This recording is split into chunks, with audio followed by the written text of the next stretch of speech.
या न्यूज बुलेटिनचे सहप्रायोजक आहेत गोकुळ. केंद्र शाळा म्हासुर्ले अंतर्गत सन 2025-26 या शैक्षणिक वर्षातील केंद्रस्तरीय सांस्कृतिक स्पर्धा विद्यामंदिर कोनोलीतर्फे असनडोली शाळेमध्ये संपन्न झाल्या. स्पर्धेच्या उद्घाटन समारंभाच्या अध्यक्षस्थानी केंद्र प्रमुख के.एस. लोटेकर होते.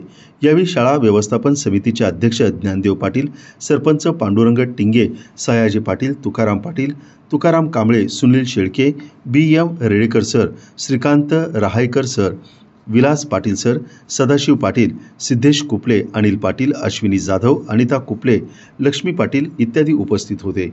प्रास्ताविक डी.एस. पाटील यांनी केलं. कार्यक्रमाचं सूत्रसंचालन एम.पी. चव्हाण यांनी केलं.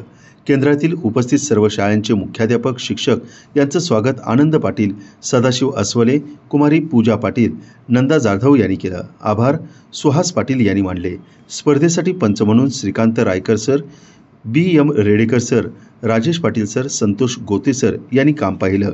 स्पर्धेतील सर्व विजेत्या संघांना केंद्र प्रमुख के.एस. लोटेकर व केंद्रातील सर्व मुख्याध्यापक, शिक्षकांच्या हस्ते ट्रॉफी देऊन गौरवण्यात आलं.